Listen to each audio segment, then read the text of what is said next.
All right, joining us today, we have Sam Loch. Thanks for coming on the podcast, man. Thanks, Tony. Great to be here. Yeah, no, it's a pleasure. I met you whenever you moved to Portland, started training at my gym. And I was just always thought we had really good conversations. You're a fun guy to talk to. You've done a lot with your life, so I figured why not talk to you some more and not only your level of training intelligence, but just the life that you lived and the things that you pursued, I think would make for a really fun conversation. Yeah, hopefully. And I remember those times well because we'd moved internationally, but I was also getting more into the weeds of powerlifting. That was the first time I'd trained at a proper strength gym after training mostly in uh, state funded, Olympic training centers, which you've got people certainly training, they're pushing it hard, but it's a different vibe.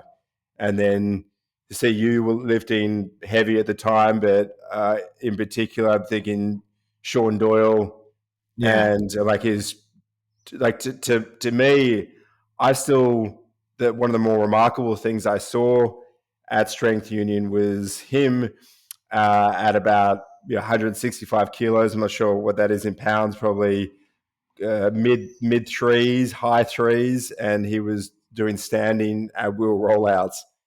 Yeah. And I've been thinking, oh, I'm a bigger guy, so like those are challenging, and maybe that's out of reach. And then I just watch him, no warm up, pop, and I'm like, okay, well, that's sort of reframing my idea of what's possible, which is, I love that. I want to train with people that are better than me. Yeah, Sean was very good at reframing what you thought was possible and making Yeah, it look easy. yeah, Yeah, and also the great. way he went about it because he was doing shift work whilst getting on the podium at big dogs, and he's got a very unassuming way about him, like almost no ego, and he was happy just to do the work and not do as he was told, but do as he was guided, and not really questioning the process, but more about doing it. Yeah, yeah, great guy. He's gone through a couple injuries here lately, so hopefully Yeah, he'll recover, and who knows what he'll do after that. But yeah, for those of you who don't know, Sean Doyle was an old training partner of ours, and he totaled 2,400 pounds in a powerlifting meet in Australia yeah, at right around like 320. Did a couple meets at 308. yeah, But yeah, one of the strongest guys I've ever seen in my life, and one of the best dudes I've ever met too. So yeah, great man. yeah, Yeah. for So sure. speaking of training hard, what's kind of what like what's the mindset? What's the framework that it takes to pursue like Olympic Olympic status, right? You were a crew row. Correct me if I'm saying it You poorly, can say a but rower, is basically, you know, a rower is to rowing as a powerlifter is to powerlifting. yeah, Yeah. yeah. And So some people more or less, they attach themselves to that. There's a rower, someone who self-identifies as a rower, and for a period of time, that's what I was. I look back at it now as I was probably an athlete that rowed, like an athlete that powerlifts, as opposed to someone that's, I'm a powerlifter and making it their whole identity all about it. Um, but it basically gets to a point where, for me, I realized pretty early on that in the sport of rowing, there was going to be a talent deficit for me to basically anyone that was elite. So I was the shortest guy in any crew that I was in from high school onwards. And where I went to college at Princeton was also the base for the US national team. So by the time I was at college, my freshman year ended in 2002. Had a couple of years there where watching the guys in the US national team, and around 2004, um, 2004 Athens Olympics, the US men's eight won gold medal. And so that's guys I knew in the boat class that I wanted to compete in, the men's eight, that won gold. And at that stage in 2004, I wanted to compete at the Olympics. I just didn't know what sport, uh, because I felt like rowing, there was a way forward there. I knew people at that level. which wasn't the case in a lot of other sports. Um, but I also knew that most of those guys were 6'6", 6'8", 6'5" is sort of the range for most elite heavyweight oarsmen.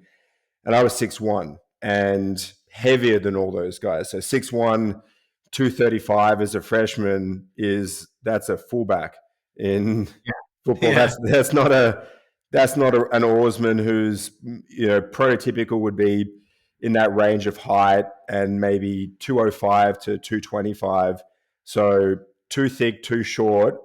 Uh, but then they won gold, and I thought, well, it seemed very achievable because I knew those guys, and it didn't seem like it was this completely different realm. It seemed achievable. So at that point, by Christmas of 2004, I was graduating in mid 2006. And so I remember having the conversation with my parents when I flew home for the Christmas break to be like, hey, just so you know, in 2 years when I graduate, I'm training to go to Beijing, not I'm going to try and go to the Beijing Olympics, not we'll see how it goes. It's like, this is what I'm doing, to say I'm going to go about this as serious as a heart attack, no negotiation, but also I'm not going to be putting on a suit and going into an office and doing a job in finance. So if you had any of those aspirations for me, that just, you need to know that's not on the table now, but potentially ever. And so I was,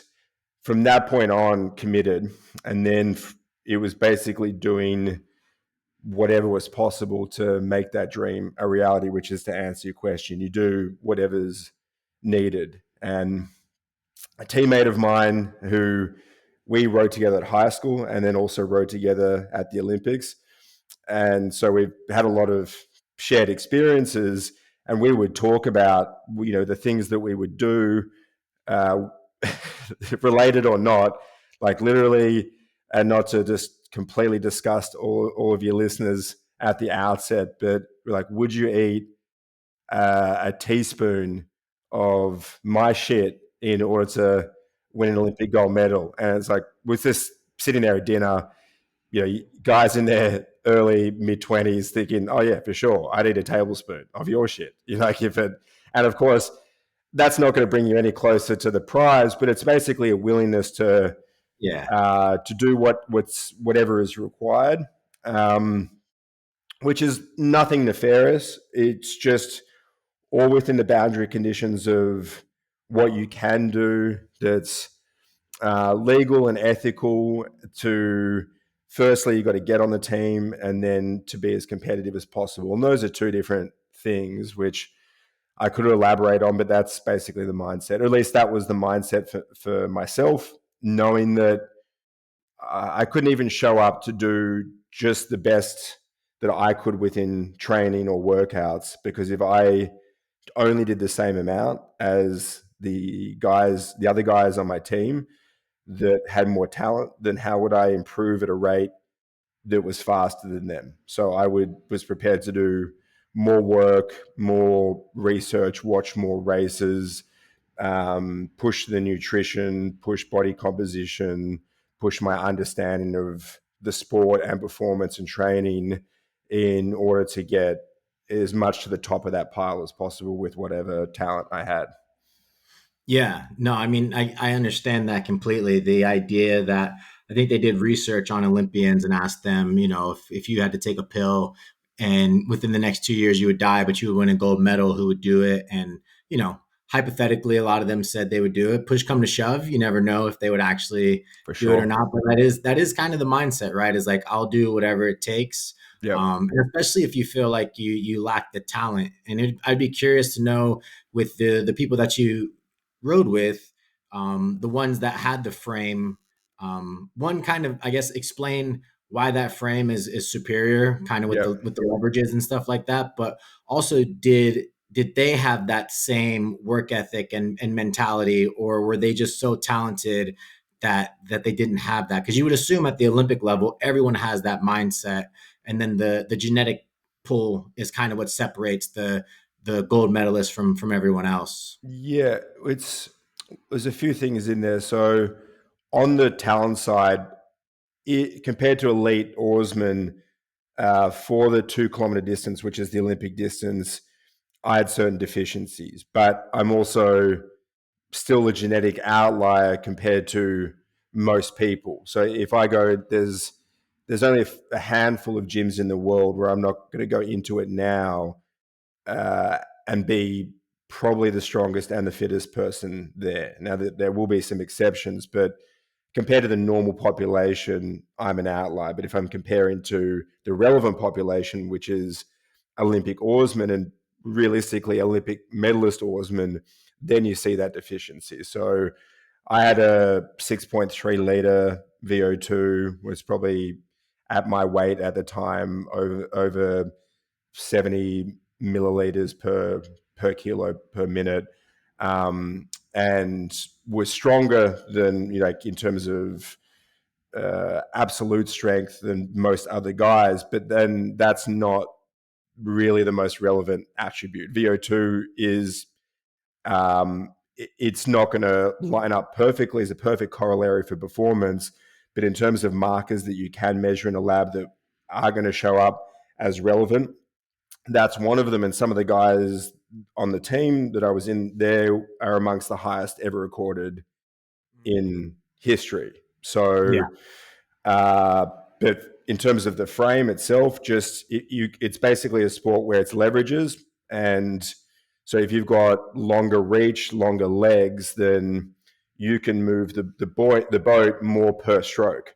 So if you're shorter, you either need to apply more power within that stroke, or you need to row through a longer range of motion, which is going to put you in more vulnerable, more, you're more compressed and more extended at either end of the stroke, which just makes it less efficient, all else being equal. So it's not even down to just taller and broader, it's the specific limb segments that make more or less of a difference. So femur length, humerus length, all of those, when we've done in-depth anthropometry over time, those are even more important than height. So height's going to be correlated, but not as closely correlated as those particular segments. So leg length is more important than even sitting height. So my sitting height was closer, but it's less relevant. So the actual deficiencies were magnified. Then you starting to account for your arm span, but that's also not as relevant. Then there's the technical component, but that's basically, that's a leveler in that there's going to be talent involved, but you really can get better at that, of course, if you are rowing within, you're not as extended or as compressed within the stroke cycle. That makes it easier. The guys that had my attitude, but were a bit more of a prototypical Olympic oarsman in terms of frame and physiology, yeah, those are the Olympic gold medalists. Yeah. That's the difference. And um, it's a sport where everyone at the top level has talent and everyone's done the work, but then you're separating these percents and half percent. So in the Olympic final in 2012, we were, I think, 3 seconds from gold, but 3 seconds from gold, but zero point 0.5 from silver, and we were sixth. So Yeah. between first and sixth, That's it's wild. like Margins. Yeah. dun dun dun, and you can take a photo. There's the guys that want silver are there, and we're in the. Thanks very much for coming. There's not. We're not even getting a brown paper bag. You get a Yeah. participation certificate, and then everyone else's. Well, half the field is going to be going home with medals in a 6 boat final, and it's so Yeah. those are the points of differences. Yeah. Yeah. So when you're talking milliseconds like that, how much sports science goes into what you guys do? Or is it like that old school mentality of like, we're just going to outwork everyone? Like, were you guys doing lactate threshold testing? Were you, training within a certain lactate range and they were pricking you and doing all like, what was the sports science behind it? Or was it just like run your head into the wall or both? it's both, but there was physiological oversight. So we had physiologists full time on staff. So we were doing lactate testing, not every day of the week, but certain sessions would be either on row machines or on the water. So you imagine you're doing a bit of workload a piece, and then you pull it in pretty quickly onto the bank, ear pricks, back out, either same or different intensity.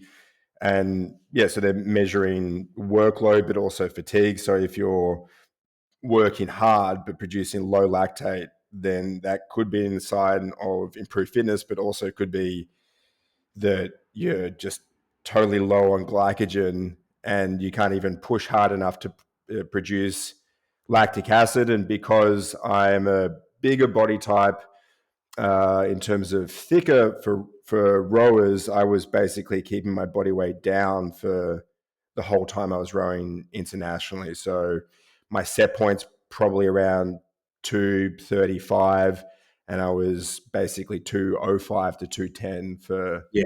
my whole 20s, which meant that for the only time I'd be in a real surplus would be like refeeds here and there, but also in the window in the week or two after the Olympics or World Champs, and then the other 50 weeks of the year pretty much in a deficit when you're trying to do all that workload. So at times, you're going to come up against being pretty depleted, and that'll show up in the testing too. But we would do lab testing as well, so VO2 testing on the rowing machine, because it makes it super objective. There's Yeah. no condition, environmental factors. What's a great thing about that apparatus? Skin folds, DEXA scans, all of that stuff could be done Yeah.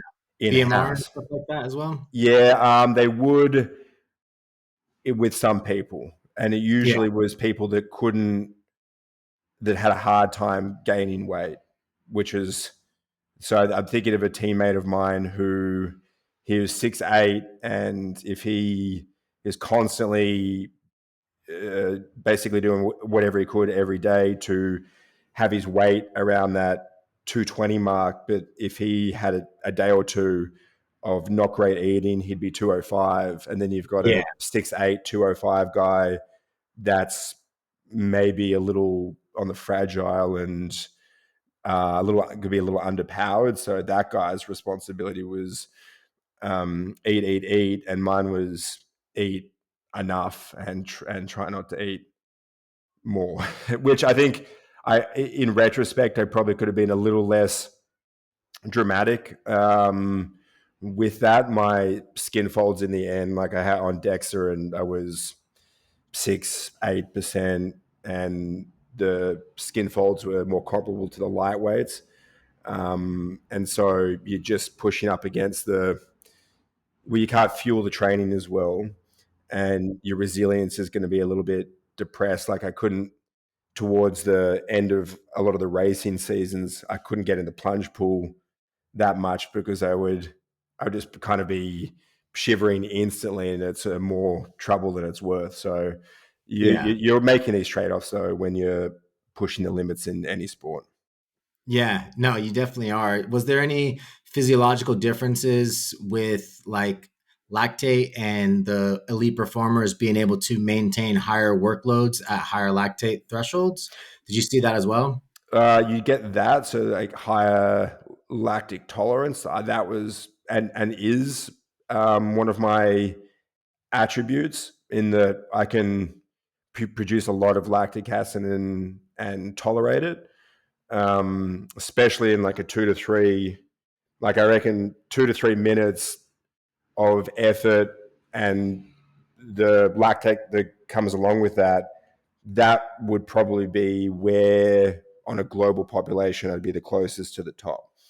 But that's not as useful as being able to minimize lactate production at those higher thresholds. So that's where you see some of the real freaks, is they're at this high output and they're not really accumulating a lot of lactic acid.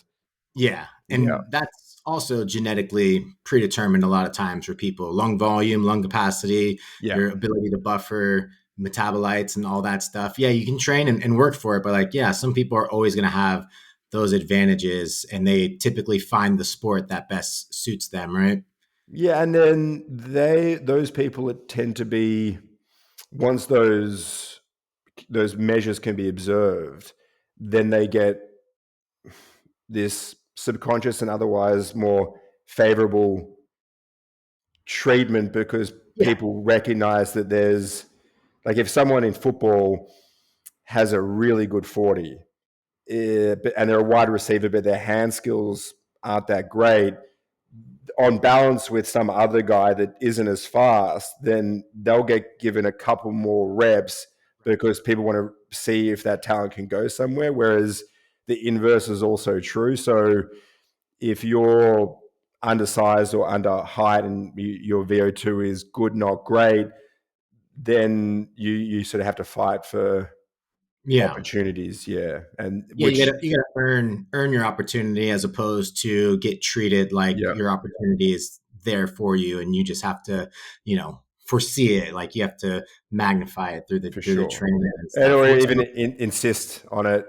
But you also, I had teammates whose parents rode at the Olympics, so they've got your pedigree, they grew up with it. There's a genetic contribution that's visible. If my kids will have an easier go in that regard than I will, because it's been proven that someone of that genetic line can do things at that level. right.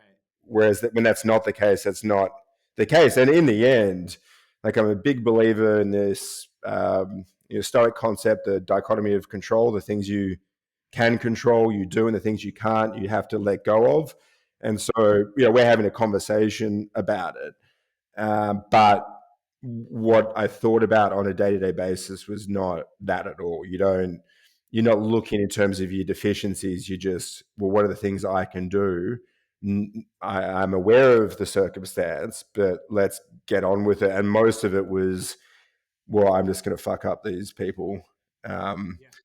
yeah, like when it comes down to it, let's just get competitive because that's all you Yeah. can control. Yeah, Right. And we've seen those people have success, right? You have like the Rocky Marcianos that just try to outwork everyone and went undefeated. You have the Khabibs, you have, the Tom Brady's of the world who get yeah, drafted in the sixth round, right? So you do have those people who, um, for whatever reason, mentally, they're just tougher than everyone else and they're yeah. willing to do whatever it takes, right? And, um, And that's a the talent too.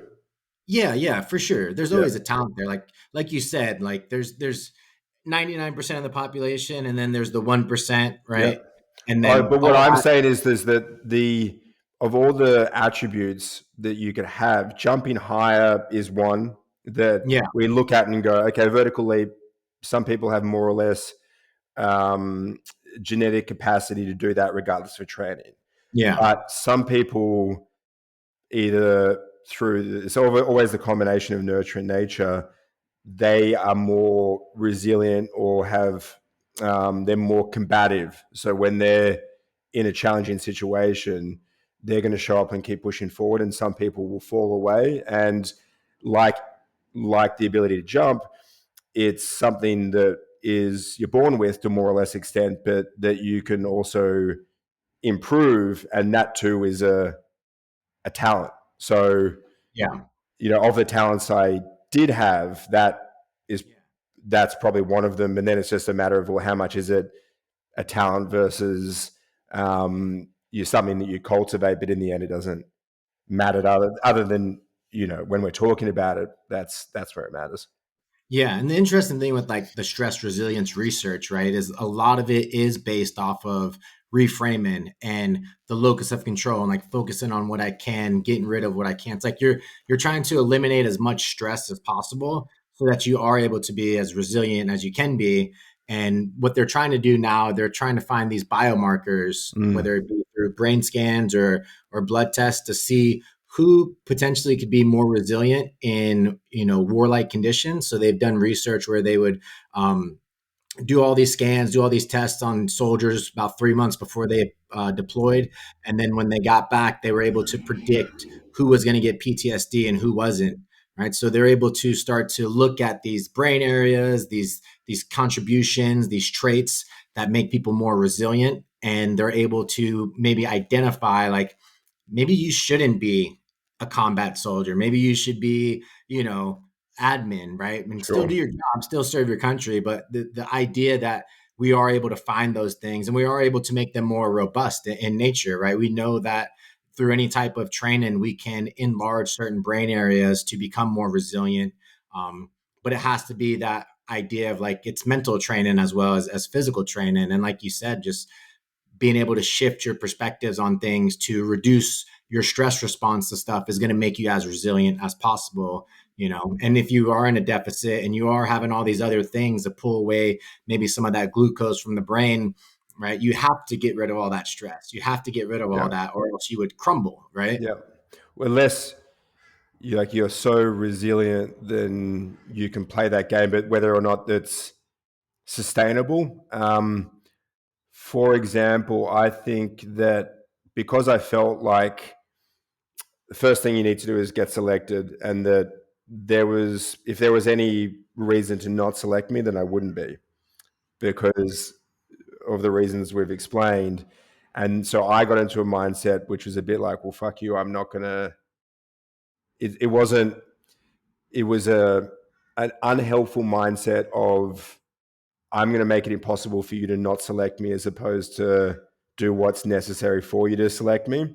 So it was very combative in how I went about things, but also in my mindset. And I was talking with my wife about this yesterday by chance, and saying that there was a period of time where I was just in a perpetual calorie deficit and training 6 hours a day, and would still, my normal idling level was just below psychotic.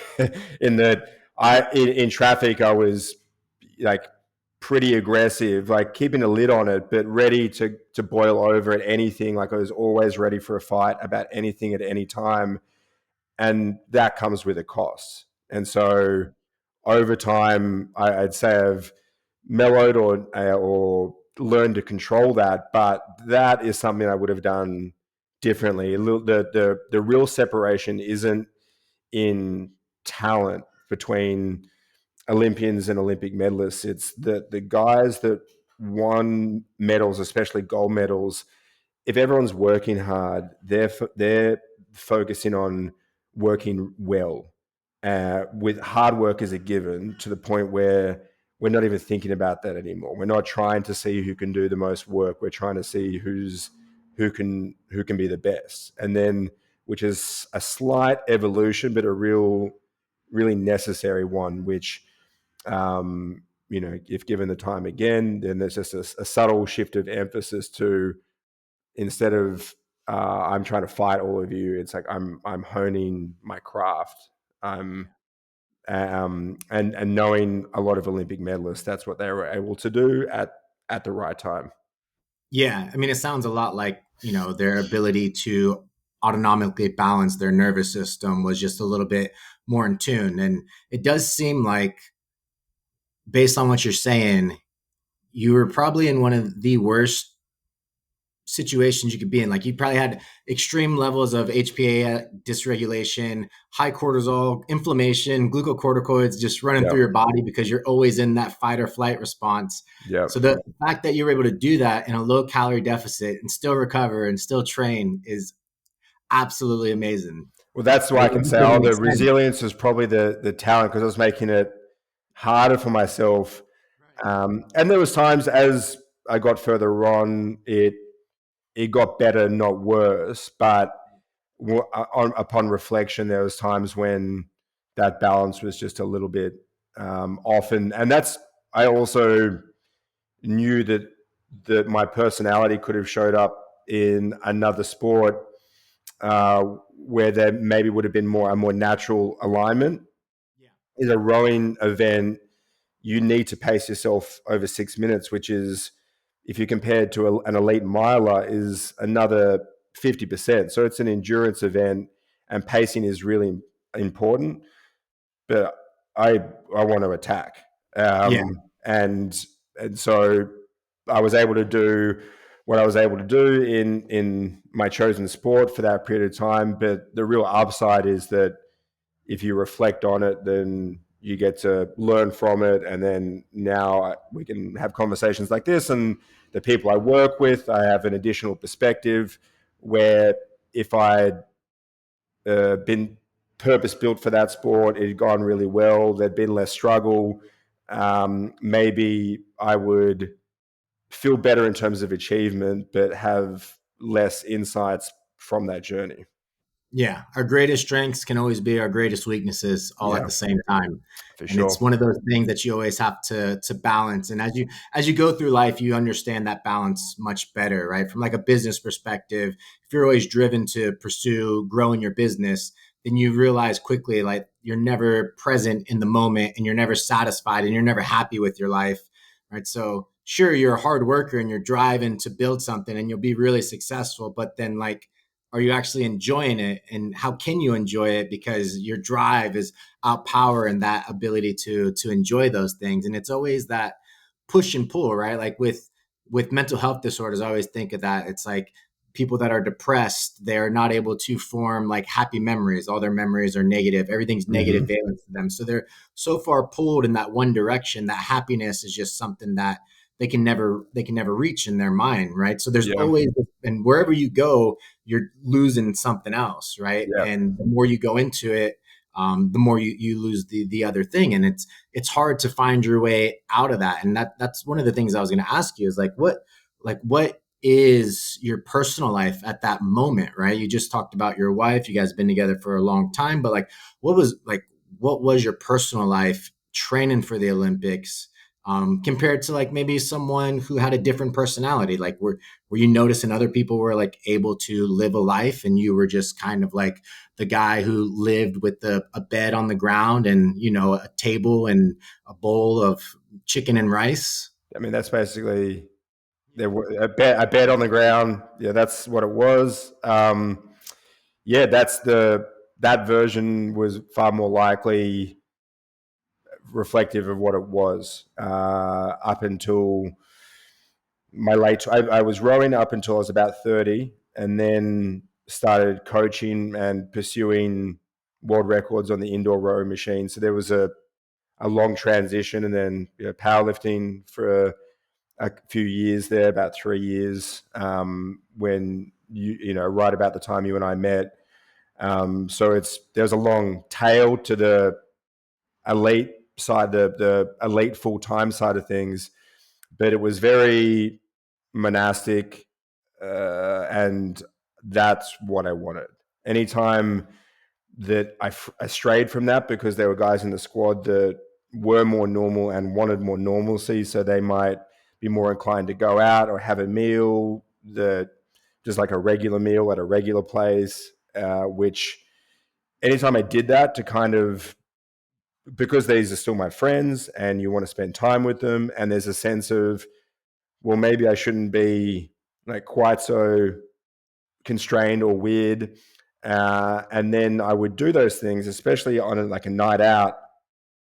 Never would I feel more misaligned with my actual goals than if I'm out and it's past my bedtime and I've had 5 drinks, and I could have spent the money just even on those drinks on something that would have actually contributed to my goals, and I would just feel totally ill at ease with that. And if I think I should have just been more okay with being who I was and not trying to ever be normal. And I really wasn't trying that hard to be normal. But yeah, it was definitely that the first house I lived in after graduating. So imagine graduating from Princeton, you've got a world of opportunities. In the house I lived in, we were 3 guys. 2 of us had beds on the floor. Um, we had a coffee table built out of pizza boxes. We had one bit of cutlery, which was a knife that was used for peanut butter, that it would just go into the peanut butter and then back on the. Now, to be fair, because there was a cafeteria that were, it's not like that's.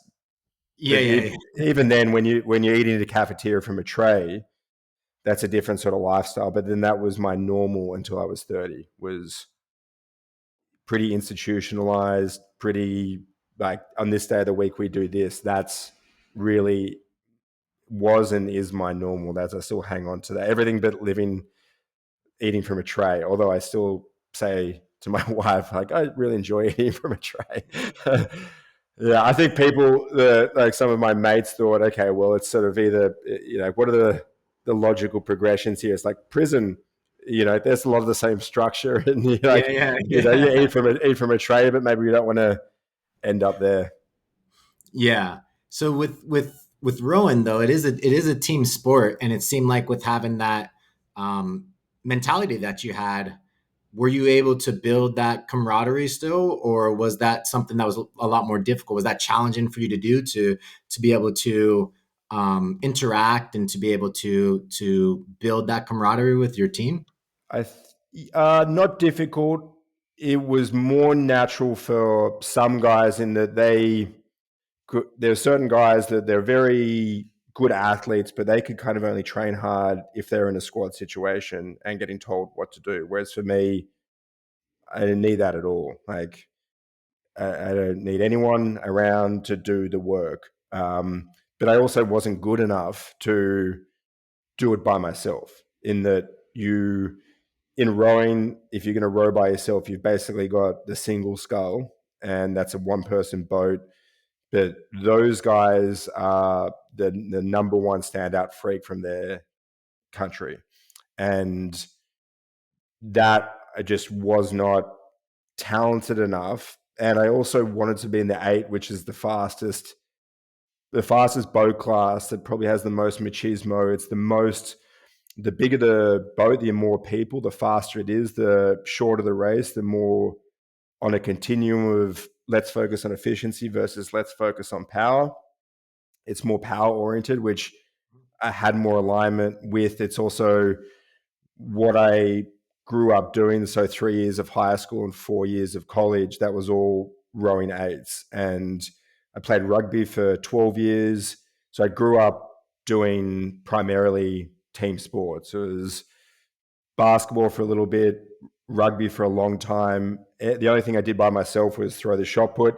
And that's just because I was a bigger kid that could take a portion of the year to lift weights and throw the shot put before rugby season. But mostly it was team sports. So that was more normal for me than not. And then you realize, well, you're part of a team, and that means that you have to operate in the interests of the team, which means that you have to be able to interact with other people, bring the best out of them, think about more than yourself, which is these are the benefits of being in a team, and why people would say for kids, you want them in team sports. They're going to learn all these lessons, and that applies all the way through to adulthood, especially if it's your maybe not your natural inclination. So I would just try and find a balance of doing all the team things. I'm mindful of my teammates. I'm trying to support them, although sometimes my support was leading by example and just being pretty, these are what the expectations are. I expect you to be at that level. If you're not, I'm probably going to make you feel shit about yourself. So it's a certain sort of encouragement. And then there were times that uh, I can think of a friend that would call me Solo Sam, because every now and then I just have to be like, okay, I'm going to go over here by myself, just in order to make the whole thing sustainable. But again, I look back and think, well, what are the differences between us being on the podium and not in the eight? It was the boat that I was in for 2 Olympics, and we had sufficient talent. And I could look at all the things that were managerial issues where we weren't as supported as well as we could have been.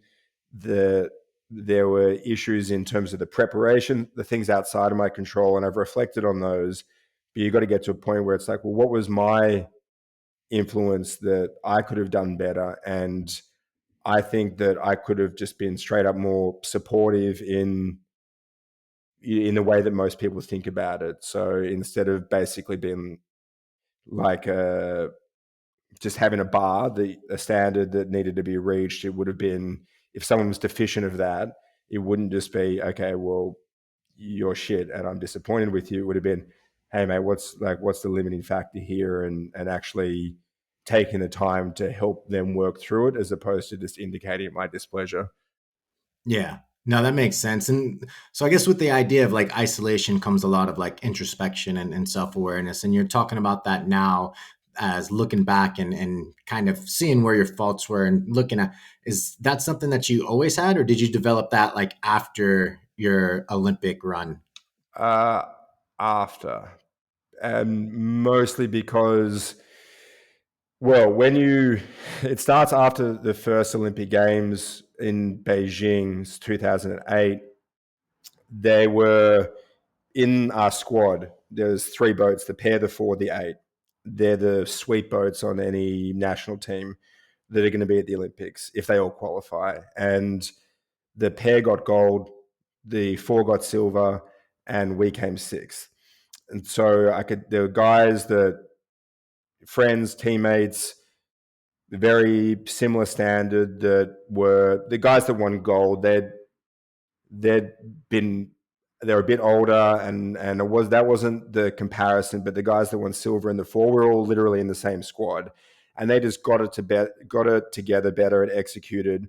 But we didn't. And then you have all these experiences where on the plane on the way back, the medalists sit in business and first class. Whereas if you don't, they're like, get in the back. So there's these real immediate points of difference. They're doing interviews with media, you're not. You're doing a welcome home parade. They go to every city, you do your home city. And then the thing I remember is, you're saying hi to little kids, doing all these high fives, and you've got these mates of yours that are showing, this is my medal to the little Yeah. kids. And I remember little kids saying to me, did you get a medal? And I'm like, oh, no, actually, they don't have medals for sixth place. And they're kind of looking at you like maybe there's some dog shit on their shoe. Just because if that guy's a medalist and you're not, well, we've already got some separation. And you've got all of your own disappointment, because if you're on the Australian rowing team, a medal is not an unrealistic expectation. And so to have that experience with different variables twice, you are reflecting on what went wrong and or what could have been better.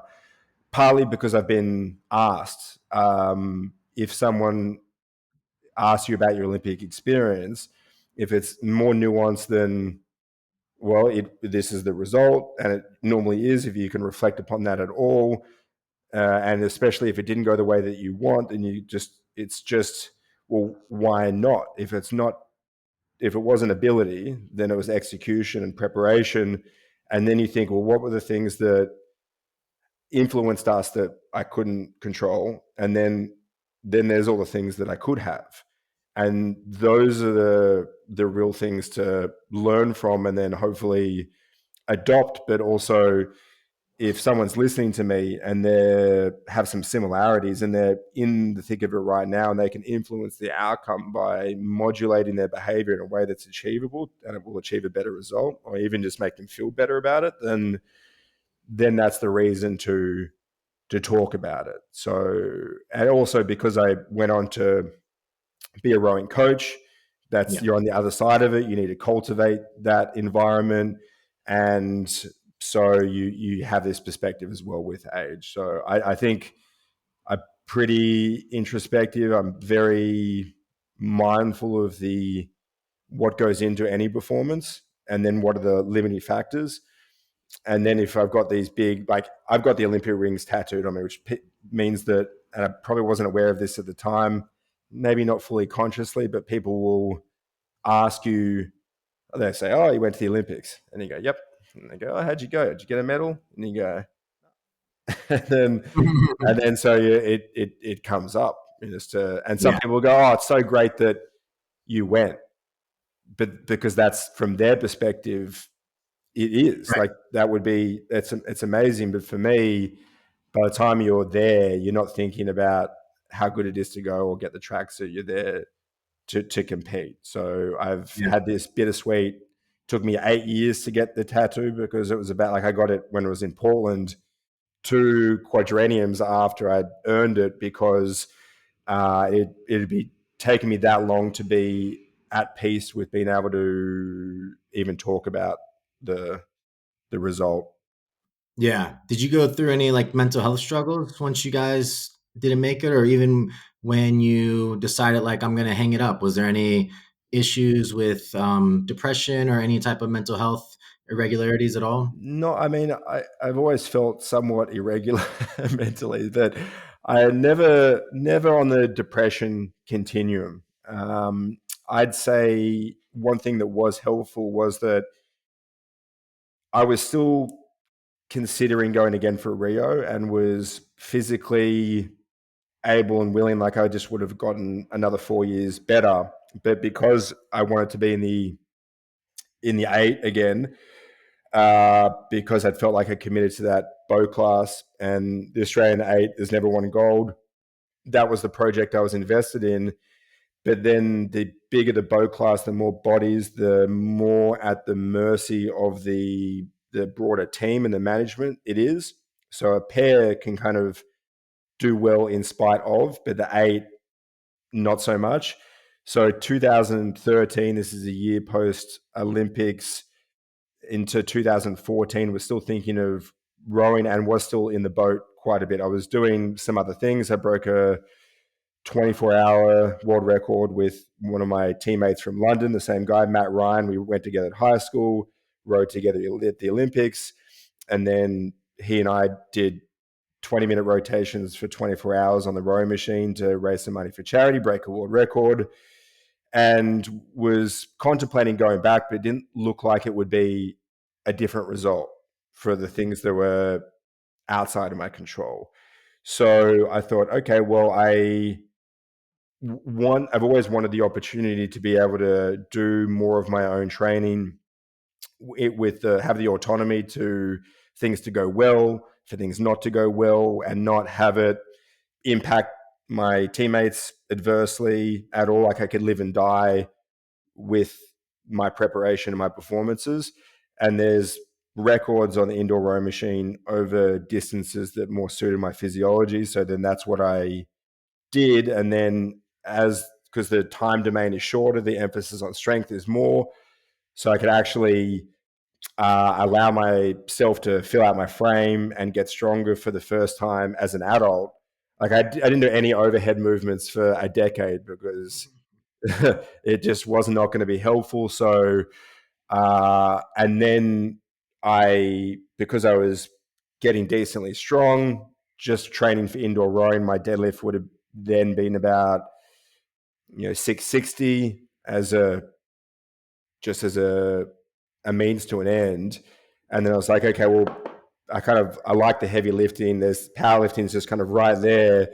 And so once I'd kind of slayed all the dragons, or at least fought all the dragons that I wanted to in the indoor rowing world, then I just moved to powerlifting where my level was lower, but my experience was lower as well. So I just approached it like a experienced novice where I could just train and get better, have the experience that most people want, pretty low on performance expectations relative to anyone else.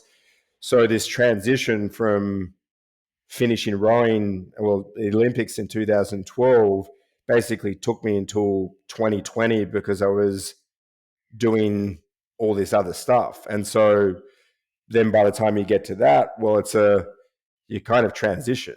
So I didn't really, wasn't, kicking a can down the road going, oh, coulda, shoulda, woulda. And I had enough time to get to the point where I thought, well, if I'd won an Olympic gold medal, how would that have made things better now? And I realized, well, I don't know if I'd be resting on my laurels, but because everyone around me, though, would go, look at how good that thing was that you did, then you're kind of connected to this thing that happened 8 years ago. And you can see a lot of Olympic gold medalists, they spend the next 40 years talking about the thing they did when they were in their 20s.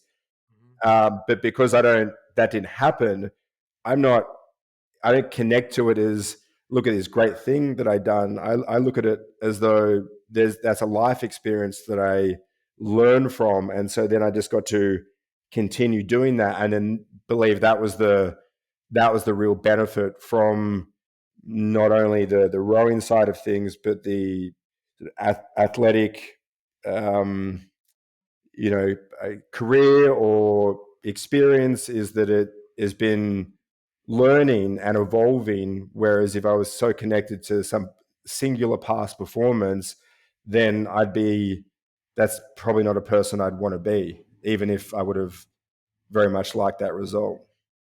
Yeah. So I guess the idea would be then you stop one pursuit to go to another pursuit to go to another pursuit, all with this athletic endeavor. Are you still with that mindset of like, what's the next athletic achievement? And what do you think it's going to be like when you can't do that or you don't do Mm, that? You have two kids. mm. I don't know if you guys are going to have any more, but like eventually they're going to have their athletic career. And I would have to imagine you're going to begin to devote more of your time to their career than yours. So do you think that that's going to be a struggle? Is that something that you think about, is like, when does my athletic career end and theirs begin? Or like, what's life after like an athletic career? Yeah, I think about all those things, and that too has been an evolution. So if I were to take it back to 2020 pandemic in Portland, I think a lot of people were making some life changes because maybe they were given some time to reflect. I know that you did. Um, I was 270 plus, just trying to fill out my frame to be as strong as possible, because hey, we're powerlifting, and that's the goal. And then there was no meets anytime soon, and then my wife got pregnant, and I was thinking, I've kind of been pushing it pretty hard for 20 years, and I'd never even slightly prioritized health at all. In fact, I was totally willing to compromise it for the sake of performance without even a moment's hesitation. And then you have a kid on the way, and then the kid arrives, and you're thinking, okay, I actually want to stick around as long as possible and in being good order.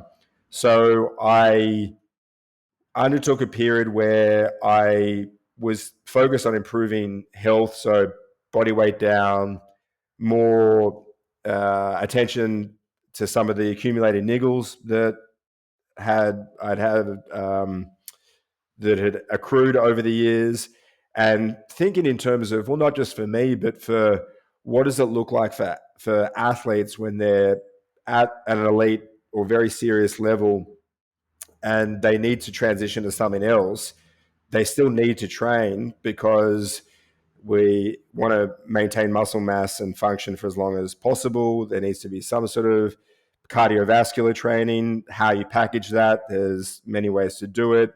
Then there's the mental component of, if you're pushing training so hard that sometimes it gets taken away from you because you're injured, then this tool it's more necessary and beneficial than the athletic outlet. So you're just getting the endorphin uh, benefits of this exercise. And if you lose that because you're chasing performance, at a certain point, that doesn't make sense. So we better think of a way to train in a way that's interesting and sustainable and enjoyable, but where the goal is actually to feel good rather than just to absolutely eke out every molecule of performance.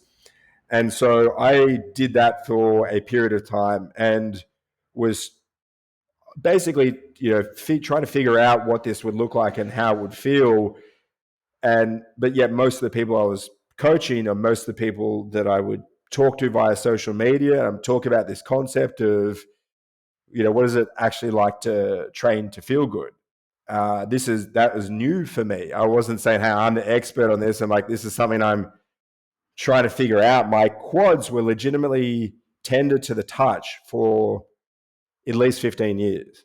Like, just so that becomes your normal, and you, for me, I had my interoception of how do I feel was something I'd dimmed to the point of just no connection with. Because if you wake up in the morning, at least for me, in this deficit, doing all this work with people that are more suited to the sport that I'm in, how do I feel? I feel tired. I feel tired and beat up. And that would be the answer every day. So you get to a point where you're like, no longer asking the question. If the answer doesn't have any impact on what you need to do today, it just makes it harder because you're connected with how tired you are.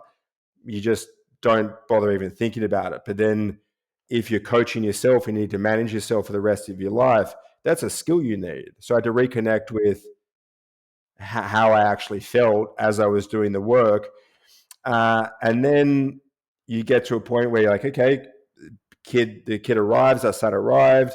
He's a toddler. We got another baby, and they're good. And then you think, well, what example do I want to set? And also, there's still things I want to do. There's still dragons to slay. So I've always wanted to run a sub 3 hour marathon. I ran 3:14 in 2009, a few months after the Beijing Olympics. And there were a lot of things that didn't go well in the preparation and in the race itself to think that sub 3 was achievable, but it hasn't really presented itself because I kind of went in the other direction towards with powerlifting. Like every effort that I was making was further away from that goal. And then as I dropped my body weight, the idea of running again started to seem more feasible. And then it occurred to me, well, I could tick two boxes here, which I have always been there on the things I want to do. And it's not just about doing them. Like, I want to tick those boxes, but I also want to have the experience of preparing for it and executing it so I can kind of check it out. Like, to me, that's a bit like having a kid or having a mushroom trip. These are all experiences that you can either have or you don't. And these athletic experiences of preparing and executing and learning from it, there's no way to replicate that or have that insight without doing it. And so now the goal is a 300 kilo deadlift and a sub 3 hour marathon on the same day or the same weekend. I'm still trying to figure out how that's going to go down. And in part because it hasn't been done before, and because I think it's possible, not easy. So I've gone from this, let's pay attention to how we feel, back to let's try and slay some dragons. So I have that perspective, and I do think that's how most people should train most of the time, even if they're pursuing goals, probably taking a quarter of the year to work on improving the function of the body, reconnecting with how a person feels, working on deficiencies that aren't specifically related to that goal, and then having a good chunk of time where the emphasis is on the pursuit. But as you get older, it realistically should be more of the stuff where it's a bit more nurturing as opposed to extracting. But in saying that, as your kids get older, and this is part of your question, and they start to have their own athletic careers or experiences, they're also coming online and being more observant of what's around them. So my son now is at the age where he'll be able to know that that's what I'm doing. So you get to actually set the example. And is the example that I want to set, well, we're paying attention to our feelings, and you just do what feels good and don't get too tired and don't push it too hard. Well, like, probably not. And like he has started. My son Ernest is he's been doing BJJ for a few weeks now, but he's been training since he was two. The kid has to carry medicine balls around the kitchen to like that's his normal is training. So I think it's going to be a thing where it was what we do as a family is Yeah, we will get after it, and it's not the expectation, but that will be the normal. I think it'll get to a point where they only realize how abnormal we are by once they determine what normal is, because their yeah. normal is not. Society feels normal is, yeah, Yeah, yeah, yeah. yeah. What do you think? What do you think it is about you that like this idea of chasing dragons, of trying to do hard things? Like, why does that appeal to you, and has it always appealed to you? I think once I realized in, as a say, 14, 15-year-old that, yeah, like I've been playing sport my whole life. Before I was conscious, it's a bit like my son in that he was doing jujitsu before he could say jujitsu. Uh, I was skiing and playing rugby as I was coming online, and then that's your normal. But I just knew that you just show up at practice, go home when it's finished, and that's all you're doing. And not super engaged. Probably didn't know how. There wasn't anyone saying there to me like, "Hey, this is how you can show up more for those opportunities, and why you might want to." But by the time I got to 14 or 15, there was just a couple of moments where I realized I could go and train by myself and I'd accelerate my progress relative to my peers. And this, how good I was not set in stone, that was something I could very much affect. And then was able to see a acceleration, and also probably timed with my puberty in the sort of a cascade of shifting from one version of a person to another, but it felt like my the my willingness to be involved with my own development was the going to be the key contributor to my success. And by the time I finished high school, I was just completely on the hook for I can do things, I want to do things, I take responsibility for when it goes well and when it doesn't. And that became reinforced and then normalized. And then that's basically all I've known since I was a teenager. And I don't know if, therefore, if that's who I am or something that I've cultivated. I'll never be able to separate how, which were the contributors, because it all goes in the soup. Yeah. Yeah. Does it feel the same though? Does it feel the same to be training for this 300 kilo deadlift and this 3 hour marathon as it did training for the Olympics? Like, does that mentality, obviously not as isolated because you have your wife and kids and Yeah. you have your business and stuff like that, but is that mentality this like, what's the difference now versus then? Because it's still an extreme goal, right? Yeah. It's Yeah. not an Olympic goal, but it is like you said, no one's ever done it before. So you're doing something, you're approaching something that's never been broached before or thought of before or Yeah. conceptualized. So like, what's the difference now versus then? Uh, a lot of it is the same in that from when I'm training, like in training, in terms of sets and reps or minutes, or when I'm in the thing, it's the same. Uh, the space I have other side that allows for compromise is just a lot different, because uh, the kids don't care about what, if they have to wake up in the middle of the night to because someone needs their nose blown, and I don't get back to sleep for whatever reason. That's totally normal and great and fine, and no begrudging it. But there wouldn't have been space or any reason for an equivalent experience when I was in my 20s. And so my wife and my kids, to the extent that they even know they care, my wife's as supportive as she could be. But you said that maybe it's a bit less isolated because I have a family, but there's no physio or physiologist, Mhm. nutritionist, psychologist, head coach and assistant coach, and the teammates. So, and the goal isn't as, I think for most people, especially if you've gone to the Olympics, that's up here. So the care factor from other people is high. And people that are aware of are certainly supportive of this guy. At least I feel support.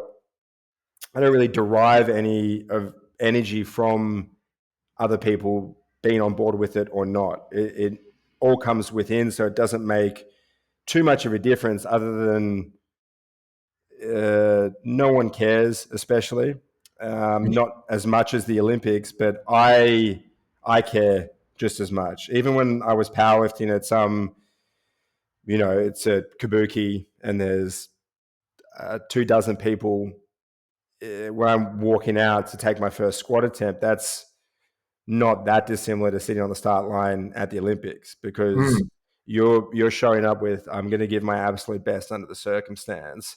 And if the extent to which other people care is not the main thing that's relevant, is how much you care, then to me it's far more similar than not. I just have a little less time to uh, work on maintaining my body around sessions. So I need to be far more discriminant with intensity and volume.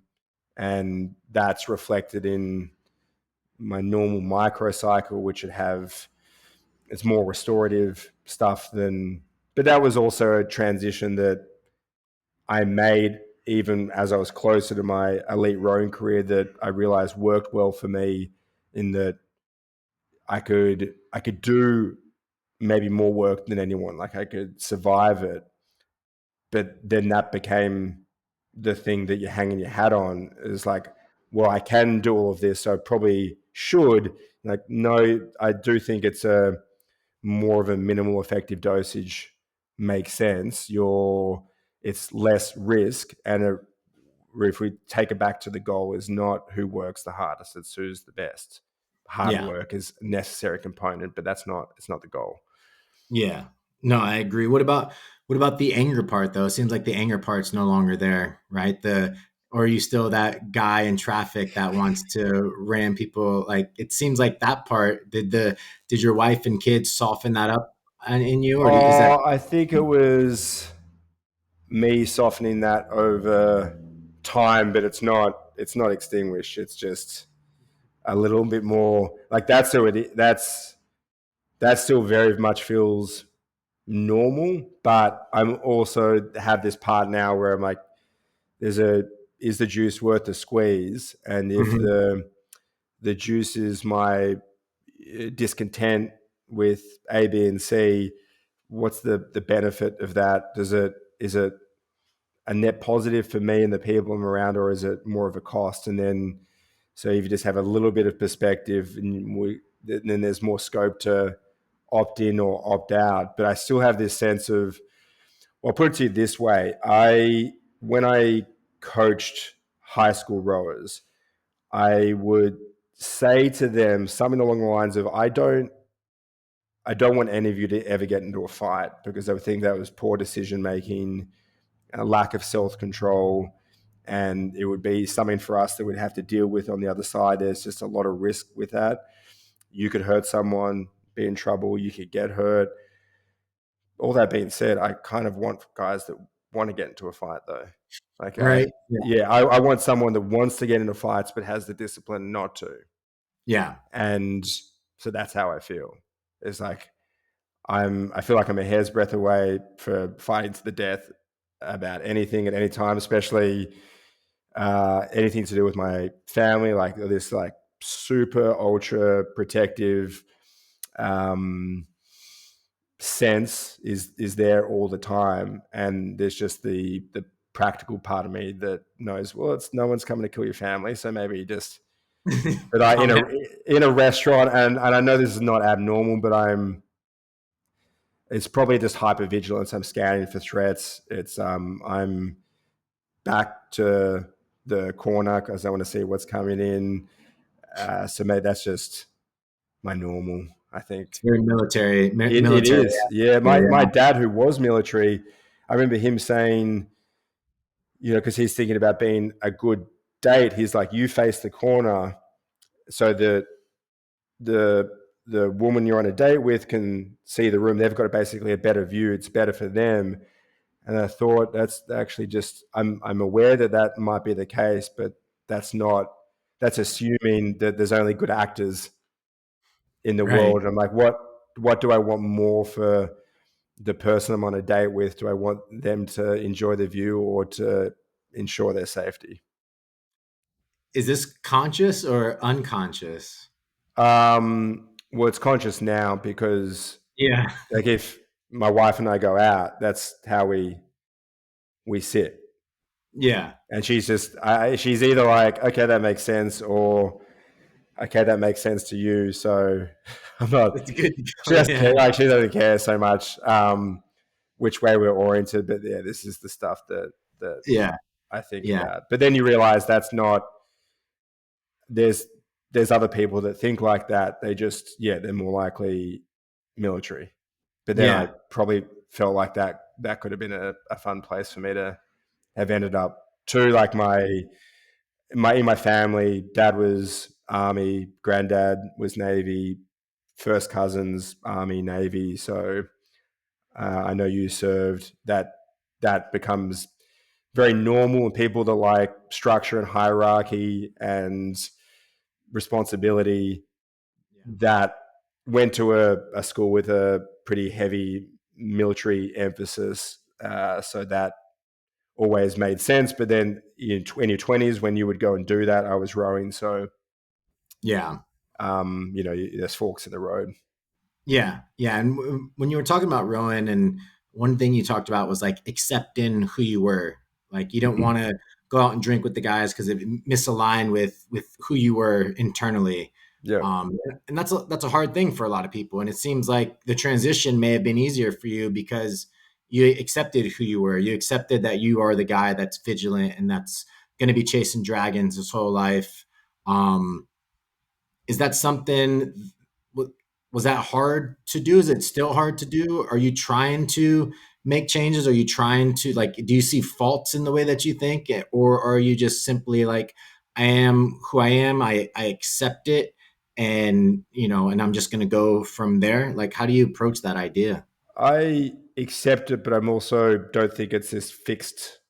Like, I'm trying to evolve. And when it comes to being social, and therefore sometimes compromising the thing that just me that I want to do.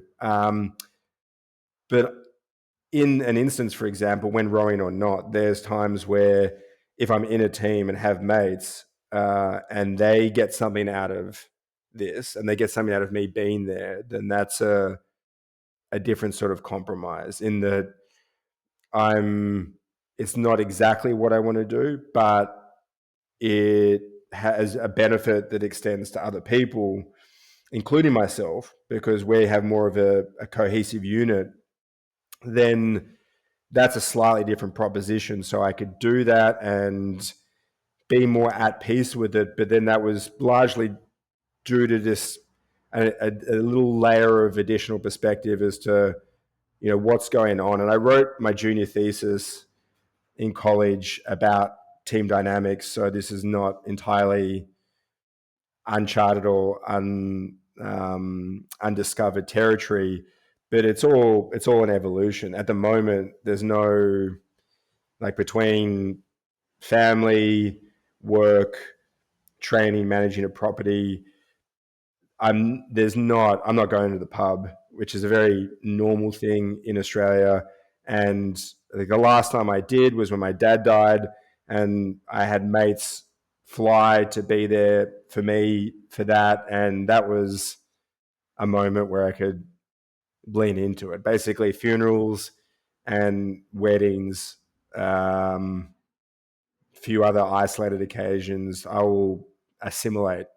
But mostly, I would think if I'm out at a club or a bar or a pub, uh, and it's been a while, so I'm thinking more about what it was like. But there was just a lot of times where I was thinking, this is not in alignment with my goals. These aren't people that I want to spend my time with, not my friends, but everyone else. Like, these people don't have the same aspirations as me. we're not the same. We're barely even the same species. Why am I here? And then normally wouldn't be if I was paying attention. Yeah, and there's something about like accepting who you are that translates into people gravitating towards that, right? Because like they know what they're gonna get with you because you are who you are. You're not trying to put on this front or you're not trying to put on this mask to create this idea that you're somebody else. And the fact that your mates were able to that flew out there to spend time with you when your dad passed, like that tells you that like sure you may have thought of yourself in an isolated way but you made a big impact on them just being who you were, right? And I think when you Yeah. that person, right, you create trust and like friendship relationships can only survive off of trust, and if you don't know who you are and accept who you are, then how is anyone ever going to trust you, right? So I think that mentality is a great one to have with the idea that like yeah you still want to evolve, but like don't treat yourself like a piece of shit because you're different than everyone else, right? Well, if you want to be authentic, you have to be who you are. You either are being It's who hard. you are. That's hard for a lot of people. Yeah, I guess so. It just seems like the cost of not being that is higher because you need to live with the delta of who you are acting like versus who you actually are. And maybe you're not even aware that there's a difference because you're just caught up with the momentum of expectations. And but I would like to think with my mates, they know who a lot of them are guys I rode with. So you have these shared experiences. You've seen people up against it, sometimes overcoming, sometimes not. You realize that there are differences, and if like case in point, we used to have this. There's a provincial race in Australia called the King's Cup. It's been held for over 100 years. It's between New South Wales, Queensland, basically the states in Australia, in 8 oar boats. So in the boat class, and it's all the boats that I was in were filled out with Olympians and elite oarsmen. So the standard is really high. These are guys we're normally training with on the national team or fighting against for seats. And then we'd kind of had this side project when you're going to race against your teammates on the national team for bragging rights. Mm-hmm. And the only way we could even prepare for that would be to take a weekend that we would have off from training to go train in this crew. But there were guys in the crew that they were going to take that opportunity to like, well, we're going to go out in the piss and we're going to have like 40 beers and then we're going to go rowing the following morning. And I used to hate it in that we're going to go row with a hangover, which is just awful. I'm Right. like, this is not ideal from a just a pure performance side of things. But I did it without resistance because I knew that a lot of the other guys in the crew, they really got something from it, and it made us a tighter unit because we'd gone through the experience of having to back up. Everyone's feeling terrible because they're hungover, and we're going to go rowing anyway. You got these younger guys that they'd be on camp for the first time, and they can barely walk, and they're like, "Surely we're not going rowing." And we're like, "Basically, let's get on the water." And so I knew that really filled up the cup for my teammates. Mm-hmm. And even though it was not at all what I would do if it was just up to me in isolation. So the respect, it has to go both ways. And so I'd like to think, after a while, you want the best for your friends and you want them to show up as the best version of themselves, but you realize that's going to look a little different for each person. And then I don't really know any differently other than I always felt slightly different, and then you either own that or I don't know what the alternative is. That's not gonna like I don't know. You probably would figure that compared to most people, like when you go most places in public, they haven't done the things that you've done. We don't have the perspective that they do. They're not have the same level of inquiry that you do. So therefore, there's no judgment about anyone else, but you know that you stand apart from it. So How do you deal with that? Yeah. So, going through this PhD and learning a lot about psychology and trying to have empathy towards other people also creates like acceptance within myself as well of like who I am, what I Mm. don't enjoy. So I'm very much of the mindset of like I do the things that I enjoy. And if I'm in a situation that I don't enjoy it, I'll take myself out of it. I'll leave, and I won't make that mistake twice, right? Yeah, So like I go out with friends and I'm like, man, this is boring. This is not what I wanted. This is not what I expected.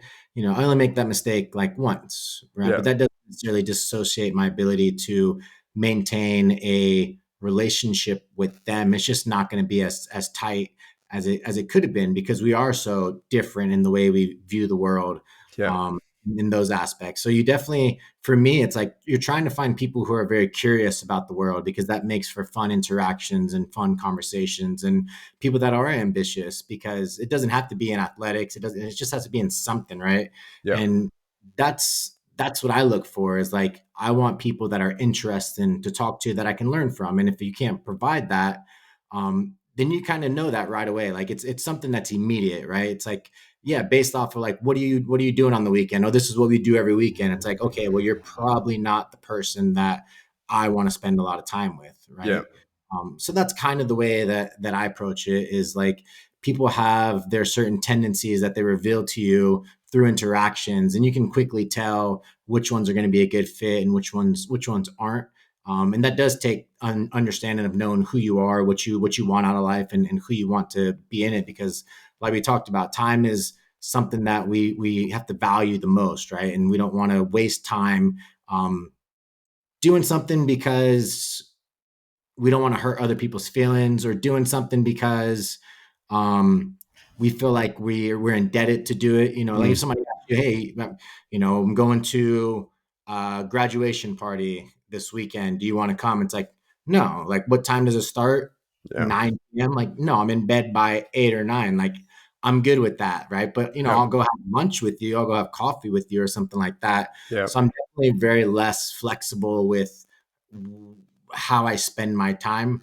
Um, and that does eliminate some friendships. But again, if it's not the lifestyle that you want, then those friendships can become more acquaintances, and then I'm okay with that too. As I've gotten older, my friend group has gotten much smaller due to hmm, the things that you're kind of talking about. Is you know who you are, you know what you want out of life, and you just want those people in there that you can cultivate something for them, and they can cultivate something for you, and it's like this just beautiful healthy dynamic of like we're on the same page, we're moving in the same direction. yeah. Makes sense. I think Yeah. as well, if you're consistent with who you are, then people are more likely to be accepting because it's like, no, this Mhm. isn't a phase. This is just legitimately who this person is. So Yeah. they're either on board with that or not. Yeah. You can't really Yeah. so, Anyone that's a friend of mine knows that like if we're gonna go do something, I need to know at least like a week or two ahead of time. If you ask mm, me the day before, I'm not doing it, yeah, right? tough.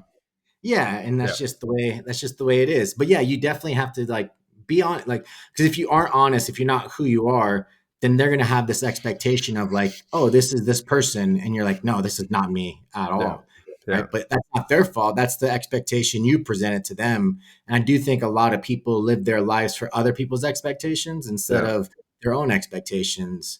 And it does take introspection. It does take self awareness. It does take an understanding and an acceptance of who you are, with the understanding that like you can't be the same person forever, but inside you're that same person forever, right? yeah, But there are micro shifts, right? Like I'm yeah, extremely introverted, but if I have to go present at a conference, like I can do that. If I can talk, like I can do that stuff. But like in my core, I know who I am, and that's what I'm going to always stay true to.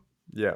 I think that's the also when it comes to having goals, whether it's a PhD or athletic performance, something you're getting after, there's a choice to be made about to what extent that that's you sort of share that that's what you're doing, and also how you're approaching it, but and that comes with risk because then you're putting it out there, especially if maybe it doesn't come off, but it does mean that people have a better idea of what you're doing and why, and they can either are on board with the mission or not. And so I think it's a like a declaration of intent. I said this is what I'm doing with regards to the deadlift and marathon because people are like, what do you, they want to know what you're training for. And so I knew what I was training for. I also knew that by the time I said, hey, this is the goal, that it was so far in the horizon. Like, as I said, I want to run an under 3 hour marathon at over 225 that I hadn't gone for a run in 10 years. But I knew that that's what I wanted to do, and what I believed is achievable. It also means that I don't have to answer that question again. Really, I could just point to that. That's what I'm doing, as opposed to people just they know you're doing something, but they can't get on board with it because they don't know what the intent is, and when they do, then they can choose to be in or out, which doesn't really phase me either way. But it's Right. just kind of it's the same thing with a indicating, hey, here's who I am as a person. Part of that is, hey, here's what I'm trying to do, at least with one aspect of my life, and either that's going to make sense to you. It doesn't really need to. It just hopefully makes it makes sense to me. Yeah. Yeah, I'm definitely that type of person where like I'm trying to always find myself in something, Mm. right? There's always this threshold and it's like I'm going to do something that like I don't know if I can accomplish it, but I'm going to find myself along the way, right? Yeah, Like 100 milers, jujitsu, PhD. It's like I don't know if I'm built for this, but like I want to find out if I am. yeah. So there's only one way to find out is to like Yeah. really Yeah, that. and it has to be like something that if you don't wake up and do it, you're going to be so scared that you didn't do it because you're going to Yeah, suffer so much when it's over with, right? So it's like with a 100-mile race, it's like you train every day because you know if you don't, that 100 miles is going to eat you up, yeah. right? And then And it you have to might do live with it that. anyway, Yeah, yeah, you know? yeah, yeah. But And then that's that's still a win because you're like, well, now you know. exactly. Yeah, So you're going to find something out about yourself. And I think the people that are comfortable with who they are in terms of not exploring other aspects of their potential, yeah, those are people that are hard to conversate with. Those are people that are hard to get along with because they're like, I'm okay with like not challenging myself for the rest of my life. Like I've earned this right that I don't need to challenge myself. Life's hard enough. Why would I make it harder by doing hard things? That type of scenario. yeah, And for me, it's like I don't want to be on my deathbed looking back and being like, who am I? Like, did I ever really truly like find myself? Did I yeah, put limits? Like, am I satisfied with who I am? And that dynamic can also yield unhappiness in some people, but like that's where that introspection comes in. That's where like being present comes in. Like you can do both. And I yeah, found that place where it's like I do things to find myself, but I love everything that I do. yeah. I'm always happy doing the stuff that I do. Which is getting after it in one way or another. Yeah, because Yeah, like that's what the else are you gonna thing. do with your life? Yeah, yeah. Well, yeah, I think people go through phases, and you'd mentioned that whole life's hard enough, and for some people, okay, it might be, that they having this additional thing, which is like if the goal really is to support your family, then certain endeavors, even if they set a good example, even if they fill up your cup as a person, there's not a direct benefit for the family. So someone else could get into a mode of, well, I'm going to go to work, I'm going to put food on the table. I'm not that in love with how I spend the majority of my waking hours. So then I'm going to go to the pub to sort of so I can let my hair down and make the whole thing more tolerable. And then that just becomes normal which is what most people are doing, some variant, or they're gambling or whatever activity that's not, that they probably know isn't in their best interest. And I say this without judgment because I think we're all vulnerable to this, even if we have these other goals. But I think it's pretty easy to get caught up in momentum, for better or worse. I think maybe for us, the momentum that we have, like our normal, is like, that's a thing. That's probably going to be pretty hard. I'd like to see if I could do it. One way to Yeah. find out. And then I find that once I'm getting to that point where I'm even having that conversation, then it's just a matter of, well, I guess that's what I'm doing. Once I get to a certain Yeah. threshold of, I'm that curious that I want to know. Like, it's like asking questions of, like, if I'm asking questions from a place of, I want to know. I want to know what you have to say. I want to know how you think about this thing. It's very similar to, like, I want to know what I can do. I want to know how the training works. I want to know how it'll work for me. There's only one way to do that. It's the same as, for me, is like, you take your acid. You're like, there's a whole lot of uncertainty. Like, I don't know how this is going to go.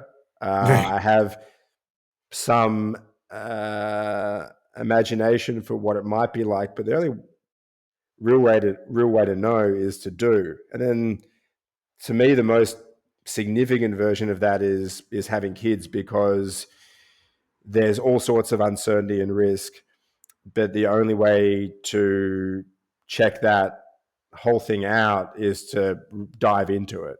And I get the reasons for why people wouldn't, but I'm here trying to have an experience, and I'm trying to have my experience, not someone else's. And so you've got to go to the things that appeal to you. But I see those things as far more similar than not. Like, there is risk involved, there is uncertainty, but that's the fun part.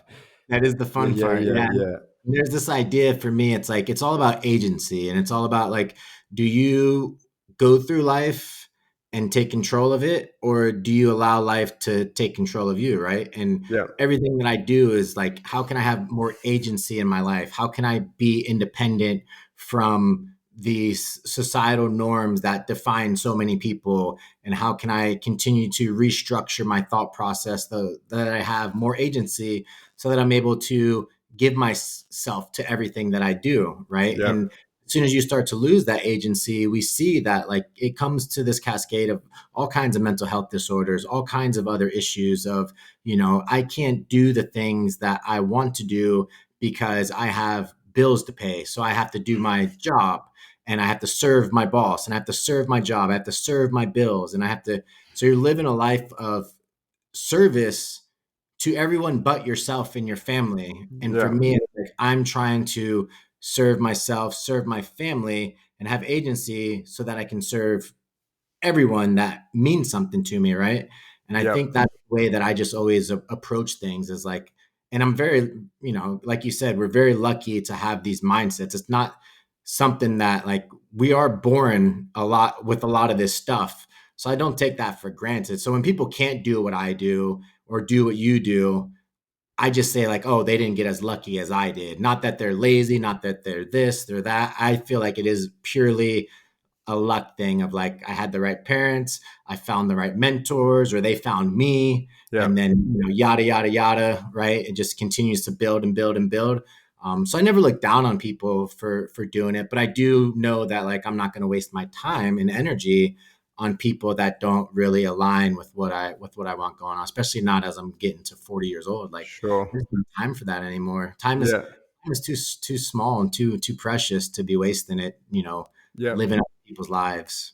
Two things that makes me think of, especially when we were talking earlier about soldiers with PTSD, and because you're talking about agency, you may be aware of this, but that when it comes to soldiers post-war and their mental health, that special operators, and it may be because there's pre-selection for that's it's a different type of person, but it appears because they have more control over their mission structure and implementation, that even if the consequences are the same, even if things go tits up, because they had more involvement in how things went, they're better able to live with the consequences because it feels like something that they self-authored rather than something that happened to them.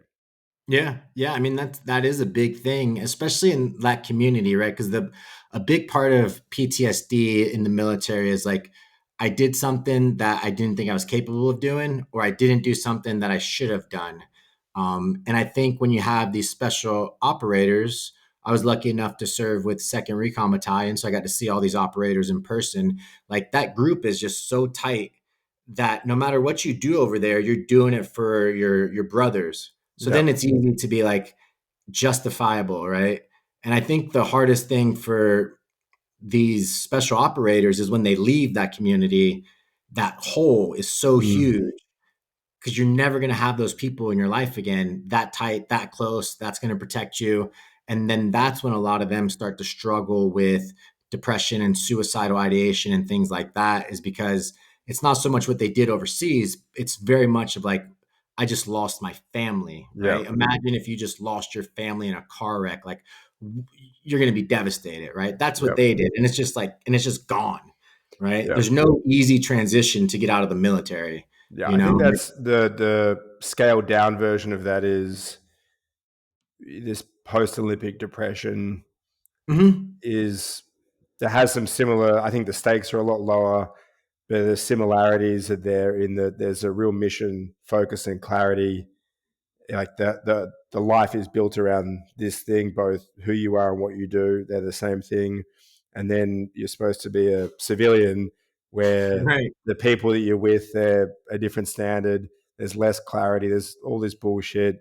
There's all more like minutia that's not mission central, and then like in a sport like rowing, you also have the same thing where you've got these teammates. The other side of it is that you have a mission. You see them every day. You're in the grind. That is that cohesion, and then that evaporates like a fart in the wind, Yeah. and it has the same effect on some people. So there's the guys that are the other end of the continuum. To me, the drew a lot like that team environment was necessary, that they got energy from. It's not something that Mhm. they were just happy to be a part of. They were like, that was central to them being able to be who they are. And then next thing you know, they're like, wife, kids, go get a job, put on a suit, and like, well, this isn't very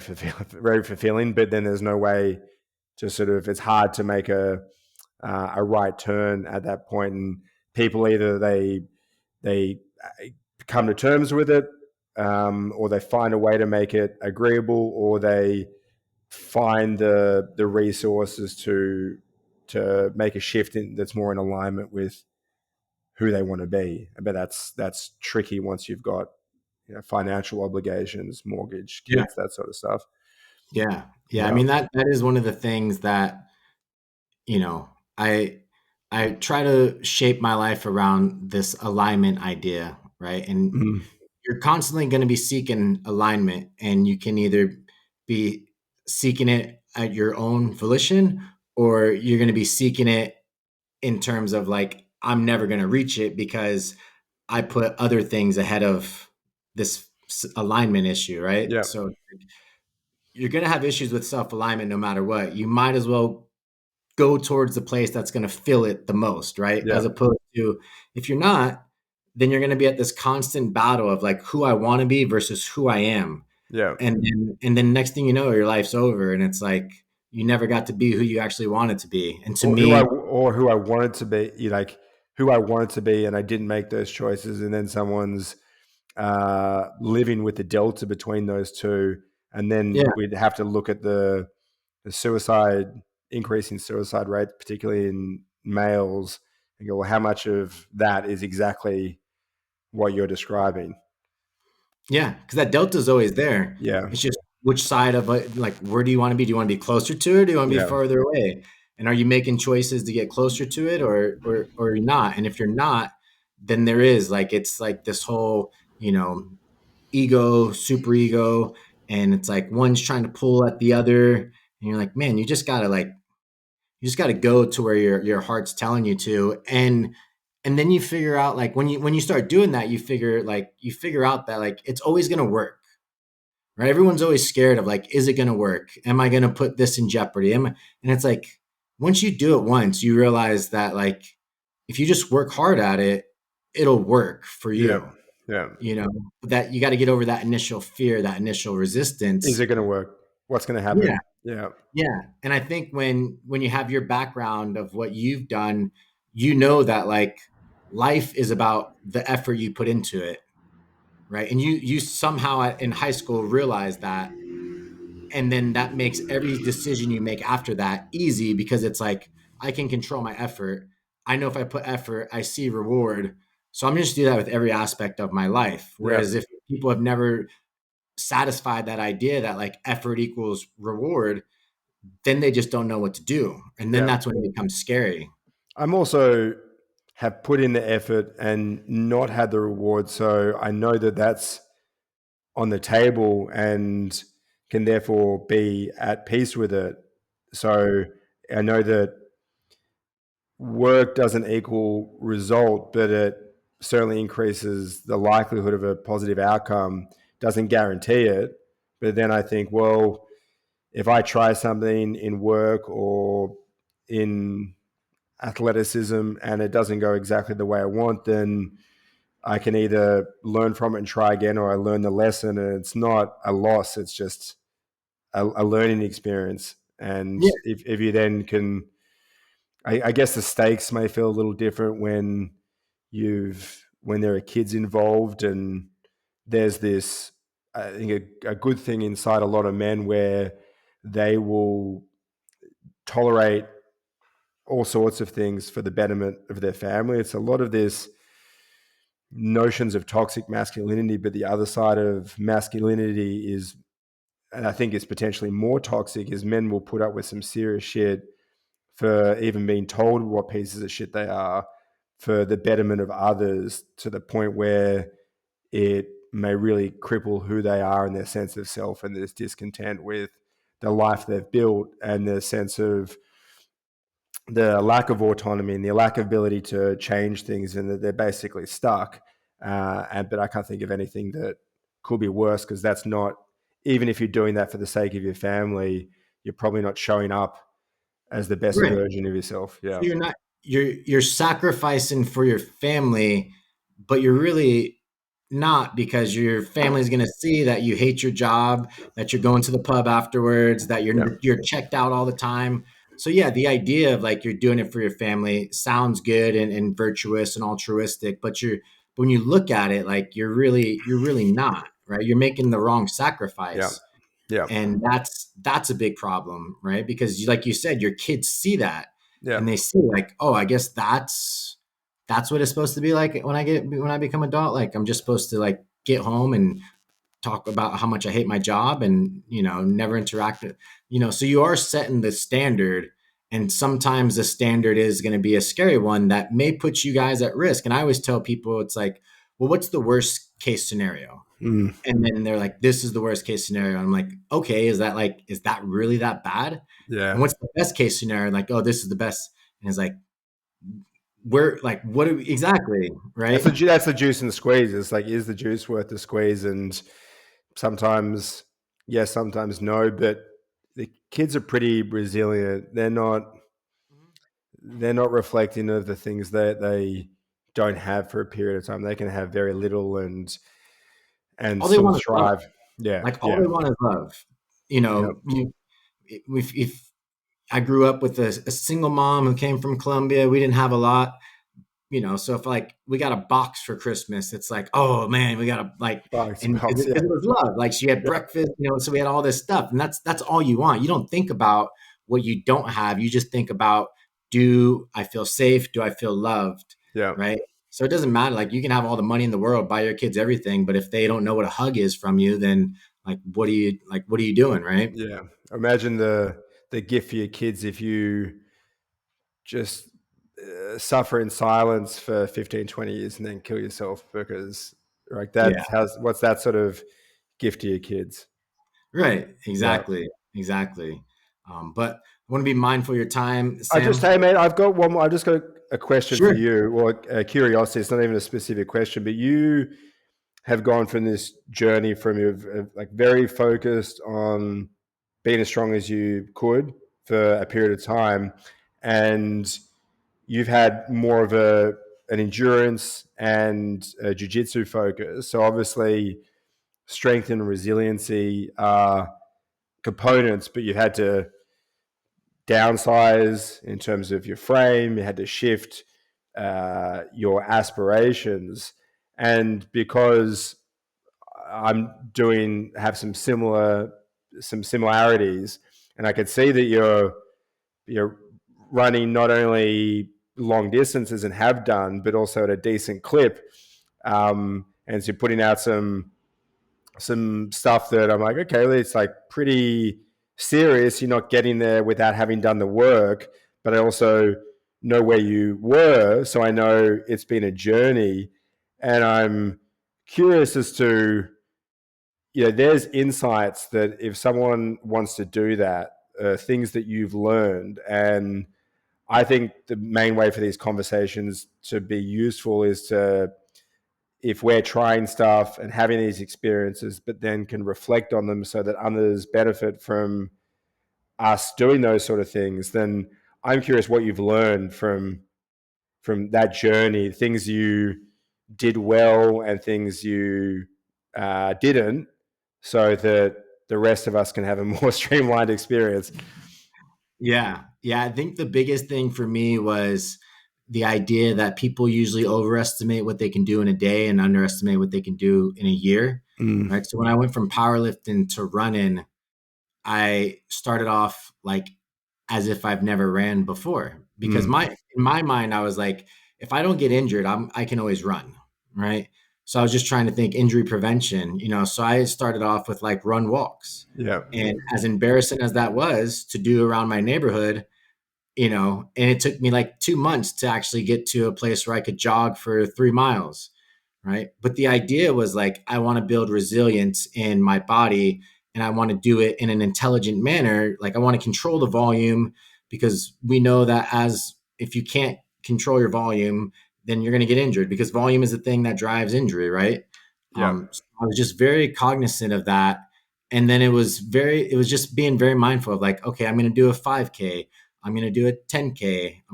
It wasn't like I'm going to do 100 miles right out the bat, right? So there yeah. was this progression Did scheme you that would you was that did you think you might end up there, or were you literally just, I want to start running and then let's see? no, I wanted to end up there. Yeah, but Like, you weren't rushing because you knew you couldn't. right, Yeah, exactly. yeah, Exactly. I knew I had to earn the right to run 100 miles. yeah, you know? And yeah, when I was in Portland, I was like, it's so beautiful out here. Like, it would be amazing to just go backpacking and hiking and just yeah, get lost in the woods. So I was like, yeah, I'm gonna do this eventually. And then most of my training became, how can I stay healthy? How can I create balance within my framework so that I'm able to run and knowing that I need to control volume in the gym so I can do the thing that I care about, which is running or jujitsu, yeah, like whatever it was at the time. And it was just being very mindful of the idea that, you know, your mind is still very much 20 years old. yeah, Your body mm, is 39, yeah, right? And recovery is the thing that is the most precious as you get older, yeah, right? So it's not how much you can train, it's what can you recover from that's going to determine if you're going to make progress, if you're going to get injured, right? And that's one of the things that I noticed. It was like my strength didn't drop until like I quit actually strength, but like all those things stayed the same. I just couldn't train as much as I used to. yeah, So I got very comfortable with the idea that less is more in the beginning. yeah. And so many people get scared of that. Like I work with athletes and, I'm like, all right, we're going to pull back on your volume. They're like, no, no. It's like, you're going to get stronger Yeah. if like, you're in a point, you're buying a house, you're going through a breakup. Like stress is stress, right? Yeah. We need Yeah. to reduce the volume and I promise you, you'll get better. So I just had that mindset of like, you know, ease into it, baby steps. Like you said, like you're starting from this white belt mentality, and it's like, I don't have to be the best right away. I'm never going to be the best because I'm not built to be the best. So I'm just going to I'm just going to enjoy it and just slowly build Yeah. into, and You then can be that was, your best, but there's no rush on yeah, that. Yeah. yeah, exactly, exactly. Because like I said, if I can always train, I'll get better. If I get injured, I can't train, I'm going to get worse, Yeah. right? That's just the way it goes. So Yeah. everything I do is built on this idea of like, how can I stay as resilient and safe as possible? And then, and then I just gauge progress and pull back or push forward or do things like that. But then it's always too, like I'm always doing stuff that I love to do.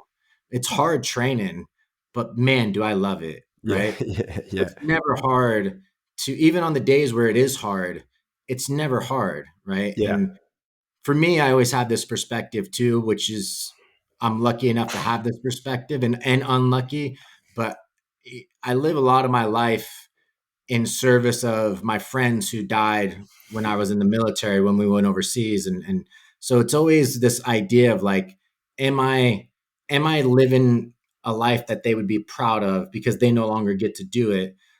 So then whenever I go run, and it's a hard run, I'll look up in the sky, I'll think of them, I'll enjoy it, so it is a mindset shift too of like, are you doing it to do it, or are you like, what is it bringing you, what is the where is it Yeah. manifesting itself? And for me, it's always this intrinsic beauty of life that I get to explore and find who I am as a person by doing these challenging things, and just trying to be as smart about it as possible. Yeah. Yeah. It's super unsexy to highlight the priority of not getting injured, but then there's that thing of the best ability is availability. Yeah, it's the most important thing. Yeah, yeah. But how do you frame it when you and I go, yeah, that makes sense, and then you act in a way where that's the priority, like you respect the reality, but then you also need to make that make it so that there's buy-in for people that maybe really don't fully comprehend it.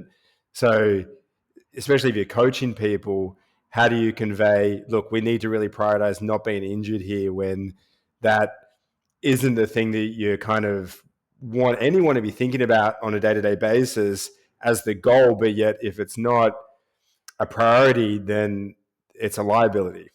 Yeah. Yeah. I learned this from Jordan Shallow. It was Mm. the idea of like, it's like when you try to give a kid vegetables, you got to kind of grind it up so they don't know they're eating it. So if you're good at programming, it's going Yeah. to be in there without them knowing it's going to be in there. Right. So, and Yeah. also I learned from like Joe DeFranco too. He was one of the guys that I learned so much from in the beginning, but it was like, you give them 50% of what they want and you give them 50% of what they need, right? And then you mix it up in a way to where it's like, oh, I'm doing everything that I want to Yeah, do, it's right? indistinguishable. Yeah, Yeah, that's yeah, yeah. that makes That's what sense. makes you a good coach. Yeah. And then Yeah, but if you're programming for yourself though, then you like, like I'm blending up the vegetables here, but that's yeah. okay as well. Like If you're you, doing it for yeah, yourself, I learned a long time ago, if you're doing it for yourself, because I've always coached myself, is like, you have to eliminate ego yeah, yeah, every day. Every yeah, day you get up, you're like, is my ego telling me to do this, or am I going to be smart about it? Like you have to do that. And as you get older, it's much easier to do, yeah. to let your ego not drive the boat. In the end, the stuff that you want to do and the stuff that you should do end up becoming the same thing. Yeah, Because you're yeah, like, I'll do the stuff that brings me closer towards the goals that I want to achieve, and then that's what I enjoy because that's what I'm trying to yeah, do. yeah. What does a normal training week look like for you at the moment? So right now I'm training for a 100 miler in October. So it's 3 days a week of full body resistance training, mostly with kettlebells, because I have them in my house. So I do that. A lot of single leg stuff, a lot of unilateral stuff. And then right now, running, it's very much base maintenance miles. So I'm getting around 50 miles a week. So no speed work, none of that stuff. It's really just trying to get time on my feet and trying to get as much as possible, especially because I'm in Oklahoma right now. We don't have mountains, we don't have things. So it's very much just trying to get as much time on my feet as I can. And that right now is around 50 miles. This next block of training, I'll bump it up. And it's like zone two. So it's between like Yeah. 140, 150 beats per minute right now. So it's not fun. It's How not many sexy. runs is that spread over? So I run every day. Every day. Okay. Yeah, just again, because I'm trying to get that resilience. I'm trying Yeah. to feel what it feels like to run on heavy legs because you're going to have heavy legs in the race and stuff like that. And then then it's like, why did I have heavy legs today, but not the next day? What did I do different? So every day, if I have these feedbacks that it's given me, I'm able to micromanage what I have throughout the day in terms of like sleep, nutrition, recovery, stuff like that. Um, and then the next block, it'll start to be going between like 50 and 70 miles, and then adding in some stairs, going to some trails in Arkansas that are about 3 hours away and doing some like 20, 30-mile days just to get used to that. And then also get the nutrition down because, I think it's like 70% of people who drop out of these ultra endurance races is because of GI distress. Yeah. So you have to practice that. You have to get good at it. You have to understand what works well for you. So it's a lot of, and that's why I like doing it because it is trial and error the whole time. Like 10 miles in, you're like, oh, I feel pretty good. 15 miles in, you're like, oh, I feel like shit. What do I need to do? Do I need to drink more? Do I need to like slow my pace? And same thing with jujitsu. It's like problem solving on the fly. And that's why I love doing that type of stuff. So are you Um, still rolling on top of? no, No, not the moment. no, between the lack of gyms in Stillwater, because Stillwater, Oklahoma is this like really small college town. Yeah. So there's really not the best gym was like an hour away. Mm, And with that's getting my tough. PhD and training for an ultra, I don't have 2 hour drives in me. Yeah. No. Yeah. No. That's Yeah. that's that's a juice and squeeze type situation Yeah. right there. Yeah. I was Yeah. thinking. I'm like, there's a lot that could be on your plate, but you've still got to. Like, I have no doubt that there's part of you that wishes you were rolling every day of the week, and Yeah. maybe you'll get back there, but you can't. It's like that thing of you can't chase two chickens at once.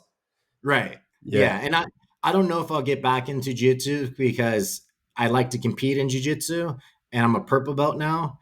And that's when they can start doing leg locks on you. And I'm not mm. going to blow my knee out. Like I have a career that I love. I love doing my research. I love mentoring, and then I love to run.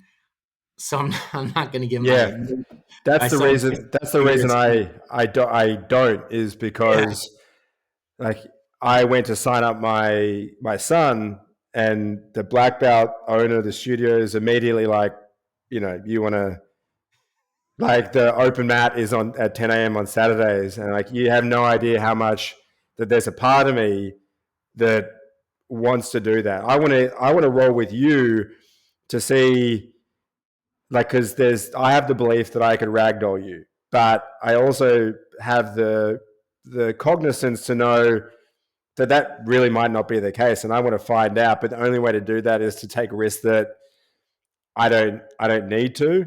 And most of my self defense currently is avoiding situations and looking like someone where it's not worth that's the best risking. defense. Yeah, And that's yeah, that's worked for the last 18 years. But then there's still the yeah. part of me that Oh yeah, wants to roll.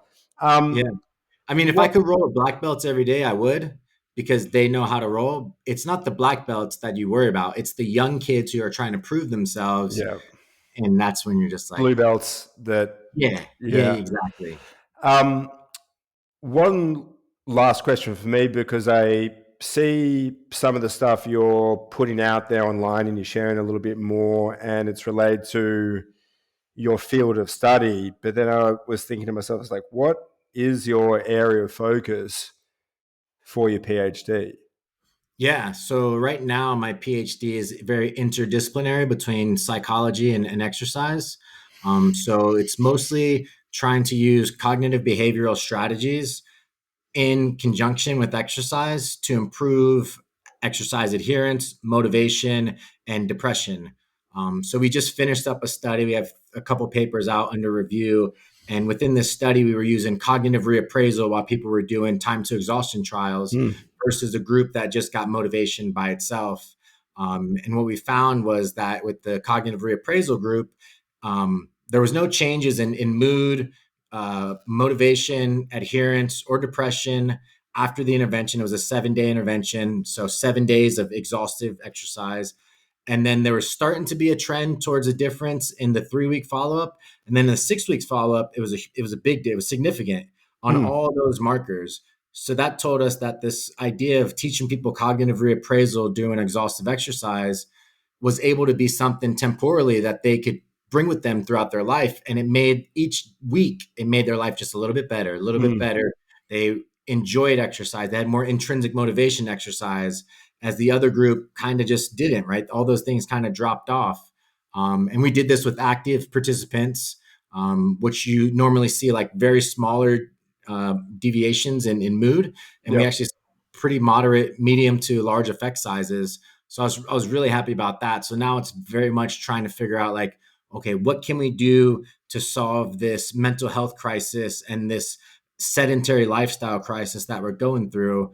Oh, exercise does that, but people that are doing this stuff don't like to exercise. So how can we motivate them through cognitive behavioral therapy to do it? And we're Mm. just trying to meld those two together as much as possible. That's cool. You know, CBT was influenced a lot by Stoicism. Yeah, So it's yeah, a lot of the same tenets, but like Stoicism, I'd say, is the more practical ancient philosophy, and then they've taken the most practical elements and converted that into therapy, and like yeah, that makes sense. What would yeah. be an example of a cognitive reappraisal that you may have implemented, like specifically? Yeah, so we would tell them, instead of as you do time to exhaustion trials, as you can imagine, there's going to be some boredom because they're on a stationary bike. So we said, as boredom creeps into your mind, instead of thinking about boredom, try to reframe that idea into how far can I continue to push? Like, Mm. I try to enjoy the challenge of it. Like, can I push myself further? Can I push through this? And then, and then it's like if you have pain or discomfort in your legs, instead of thinking about like, oh, this sucks, think about like, if I can keep pushing through this, I'm going to have better adaptations. I'm going to have better mental health. I'm going to have all these changes. So it's anytime there was a negative valence stimuli, emotion, or anything like that, it was like reframe to a positive, reframe to a positive. And then we would just give them, different examples of that. Another one would be we did some distance in self appraisal. So it's like, when you, a week from today, are you going to look back and be like, I'm proud of the person I was Mm. that day, right? Mm-hmm. Or it's like, compare it to the hardest thing that you've ever done. Is this even close? And if not, can you push yourself a little bit more? So it's like those reappraisal, reframing strategies that have been so effective in depression, anxiety, PTSD. We're trying to use that to create better mood and affect and motivation. And over time, are you measuring improvements in performance, in survey responses, or Yeah, how you, yeah, how all you, that. Yeah. yeah, are you taking blood at all? No, you got to get funding for that, man. Blood's Okay. expensive. Yeah, I wanted to look at BDNF samples and some other stuff, but you're talking about four. We did 30 participants. It would be roughly around $20,000 for blood work on Okay. one On one, marker. really? On one Yeah, marker across the whole, okay. Maybe you could do a pilot.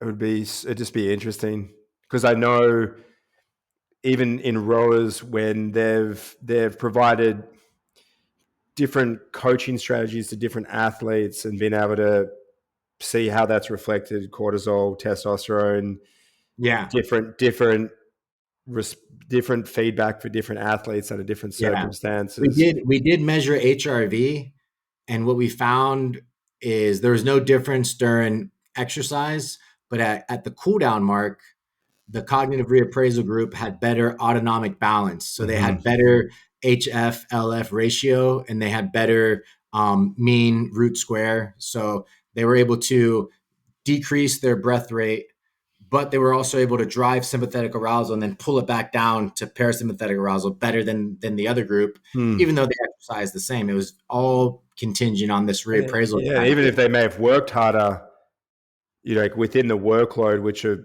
arguably more sympathetic, so they just had better response. Yeah. Yeah, because Yeah, we tracked their heart rates and there was no difference between heart rates. So everybody worked just as hard, yeah. so they were all reaching physiological markers of effort. But the cognitive reappraisal group was able to adapt this idea that it was intrinsic, it was more fun, and then Mm.